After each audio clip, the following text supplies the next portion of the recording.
A nova pasta de Márcio França continua paralisada. Trata-se do Ministério do Empreendedorismo. Eu não sei ler tudo isso, nunca tinha ouvido falar desse ministério. Lê para mim, Mônica, como é que chama o ministério? Empreendedorismo da microempresa e da empresa de pequeno porte. Ah, tá. Então esse é o ministério dele? Esse é o ministério Então dele. esse ministério... A demora para definir a equipe acontece por alguns atritos dentro do partido PSB, que Márcio França faz parte. Logo após o presidente Lula anunciar a transferência de Márcio França para o novo ministério, os deputados do PSB passaram a cobrar uma participação nas escolhas da pasta. Todo mundo quer meter o bedelho ali. De acordo com os parlamentares, Márcio França não levou em consideração as indicações do partido quando era chefe da pasta de portos e aeroportos. Ricardo Rous, você é de Santos? Sou, nasci em Santos. Você nasceu em Santos, é a base eleitoral. Márcio França foi prefeito de São Vicente, deputado pela região, foi um dos aliados mais importantes de primeira hora do presidente Lula. Foi ele quem levou o Geraldo Alckmin como vice-presidente e, numa eleição polarizada, que foi 1 milhão de votos, 1 milhão para cá ou para lá, decidia a eleição. Ou seja, 1 milhão que tivesse, por exemplo, se omitido, votado em branco ou nulo, tinha sido outro resultado. Então, Márcio França é um grande fiel da balança da eleição do Lula. Na política, os amigos, você não precisa contemplar os amigos, porque você já os tem. É melhor contemplar os inimigos. Não existe gratidão, mas necessidade. Você vale não pelo bem que provocou, mas pelo mal que pode causar. O que está acontecendo com o nosso amigo Márcio França, hein? Capês, essa é uma lógica perversa na política. Márcio França foi amigo de primeira viagem da reeleição, ou do terceiro mandato, né? Da eleição apertadíssima de 2022. Como você mesmo disse, 1 milhão de votos fez diferença. Então foi um dos fiadores que costurou a ida do vice-presidente da República, Geraldo Alckmin, para o bloco do presidente Lula. Enfim, é um parceiro de primeira hora. E já foi passado, entre aspas, para trás, quando foi retirado do Ministério de Portos e Aeroportos para abrir espaço para o Centrão, sempre o Centrão, né? E agora está assumindo um ministério que a gente, apesar do nome ser bonito, até uma certa complexidade, a gente não sabe direito para que veio, não conseguiu fazer a indicação do segundo e do terceiro escalão. O PSB está de olho nos cargos, de novo. Esse troca-troca de políticos em Brasília, em cima de cargos, é uma, desculpa a expressão baixa, com todo o perdão à nossa audiência, é uma desgraça na política brasileira.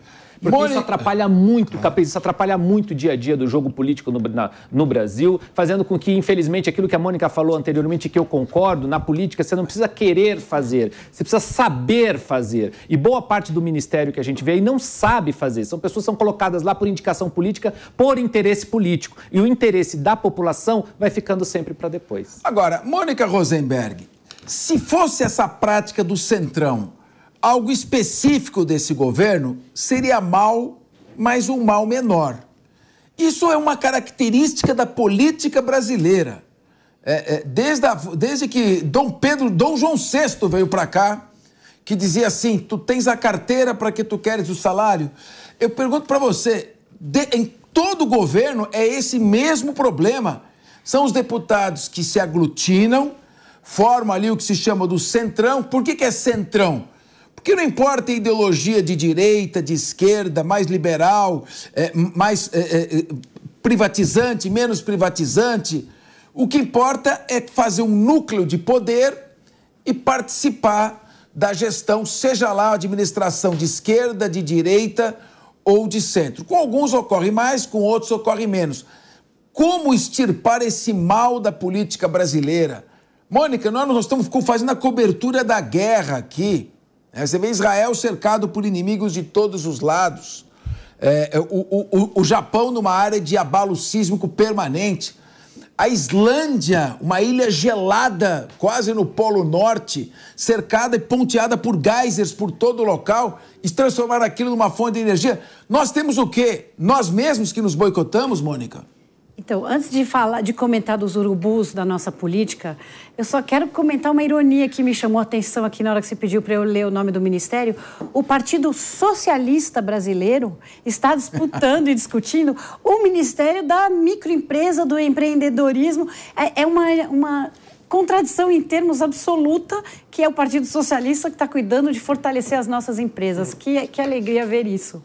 E aí, sim, sem dúvida, a política dominada por dinastias, né? Por famílias que são gerações e gerações que estão lá, por interesses unicamente próprios, políticos que estão ali muitas vezes para poder ter o foro privilegiado e se proteger de atos de corrupção, de crimes que cometeram, ele precisa ser eleito para poder estar escondido, protegido da lei. O cara não está ali preocupado com o bem do povo, não está ali preocupado em desenvolver o Brasil, a democracia, nada disso. Está ali para não ir para a cadeia. Como é que num contexto político populado por esse tipo de fauna, nós podemos acreditar que vai existir discussão política, vai existir, como o Renato falou, partidos que representem alguma coisa? Não é assim, eles estão ali para sobreviver. Agora, o Renato, a Mônica tocou num ponto, ela foi muito capciosa aqui e prestou muita atenção, muito pontual e precisa. Quer dizer, essa demonstração de que o Partido Socialista ganha o Ministério do Empreendedorismo não é a prova cabal de que as contemplações são feitas muito mais por um arranjo de tabuleiro, pouco importando o trabalho que vai ser desenvolvido, do que por uma necessidade? Esse mal da política tem atrasado o nosso país há décadas? Sem dúvida. E não a contradição não fica só no PSB com o Ministério da Micro e Pequena Empresa. Fica com tantos outros partidos do Centrão que estão em pastas que não têm a menor afinidade, supostamente, com a ideologia do partido, se é que algum desses ainda tem ideologia. Agora, o grande problema disso daí, e eu deixo esse questionamento para a nossa audiência, é que essas pessoas, elas não chegaram lá por acaso, Fernando Capês. Elas foram eleitas para estar lá. E isso vai muito por causa de que grande parte dos brasileiros sequer sabem o que faz um deputado, qual a diferença de um deputado federal para um estadual, para um senador, para um vereador. Então, eu acho que parte muito também da nossa conscientização, das pessoas saberem quais que são as competências de determinado cargo, de achar que um deputado federal, ele não está lá em Brasília, ele não está lá no Congresso Nacional para trazer recurso para a sua cidade como única finalidade para fazer obras naquela sua cidade. Isso são funções, geralmente, do Executivo. O deputado federal que está lá em Brasília, ele está lá para votar de acordo com as perspectivas de Brasil que as pessoas devem ter. Então, enquanto a gente não explicar para as pessoas, ajudar a conscientizar quais são as respectivas funções dessas pessoas, o que elas devem fazer, pelo que elas devem lutar, os deputados, em grande parte, vão chegar lá em Brasília, vão se aliar ao governo federal para poder trazer investimento e recurso para a sua base eleitoral, para atender aquelas pessoas, elas ficarem felizes achando que essa é a real função de um deputado.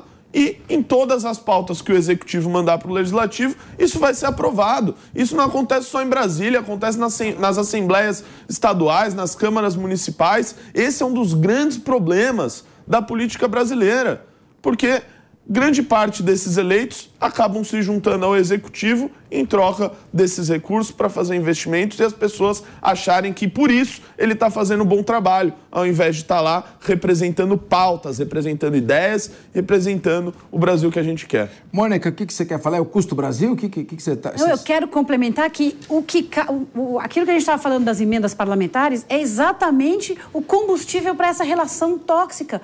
Porque aí a pessoa fala, eu vou votar naquele cara porque ele trouxe dinheiro para a nossa cidade.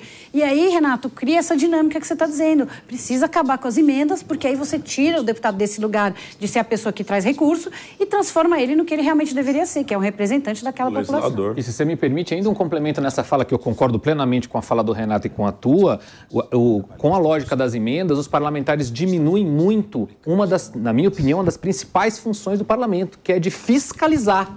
Por que o Executivo não está fazendo determinada obra em determinado lugar, ou se está fazendo da forma correta, nos custos corretos. Essa função é do parlamento, seja federal, estadual ou municipal, cada um na sua alçada. E os deputados estaduais, federais, senadores, vereadores, acabam deixando um pouquinho de lado porque ficam de olho em cima das emendas parlamentares justamente para levar para o seu curral eleitoral, entre aspas, para conseguir se reeleger na próxima eleição. Quem vai só ficando para trás é o povo.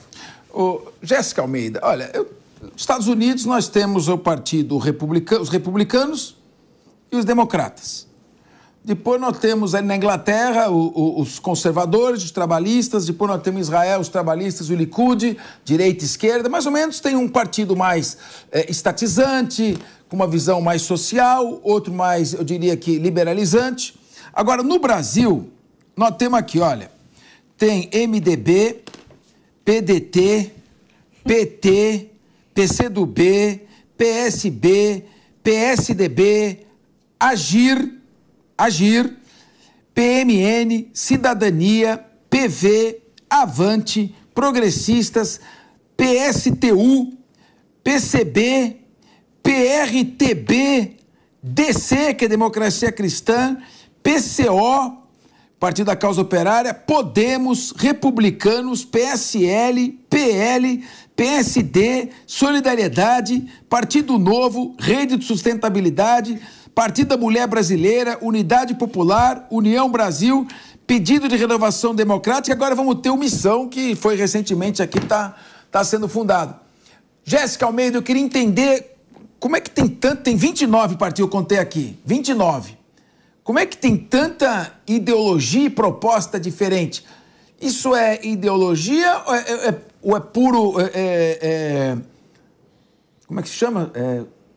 Quando se você desenvolve um partido só para ter interesses corporativistas. Ou é só mera política? Por favor. Capês, além de todos esses partidos aí, nós tínhamos até 2021 83 pedidos para a formação de partidos. Alguns foram 83 pedidos para novos partidos funcionarem no nosso país. Quer dizer que... Por favor, Renato, é impressionante. É um absurdo. O problema, para mim, não é a quantidade de partidos. O problema é a quantidade de cartórios que a gente tem, de legendas, né? De partidos que não têm qualquer tipo de programa. Se a gente tivesse 50 partidos com 50 programas, um que difere do outro em algum aspecto, legal. Mas não é isso que a gente tem. Aliás, a gente é o caso tem dos Estados Unidos. 50 que praticamente defendem, ou se é que defendem a mesma coisa, né? São iguais entre si. Esse que é o grande problema. Sei lá, você teria um partido que apoia a privatização, um Estado mais eficiente, menor, parcerias público-privadas, empreendedorismo, um outro Estado que tem uma visão mais social, de atenção à população, ainda que isso implique numa maior carga tributária, é uma outra visão. Aí você pode ter um que defenda, por exemplo, o regime monárquico, a volta da monarquia.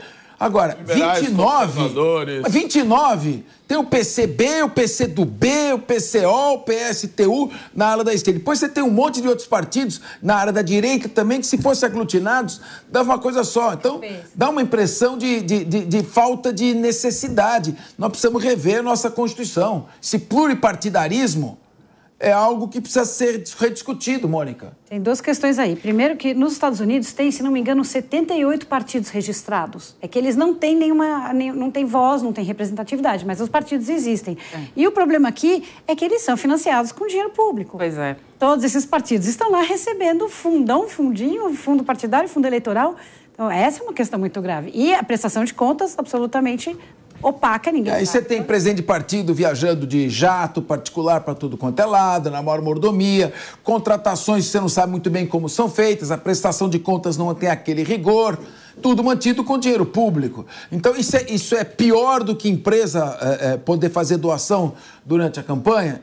Então é preciso também a gente analisar a raiz desse problema, não é? E porque entra governo, sai governo, é a mesma coisa. Isso significa o quê?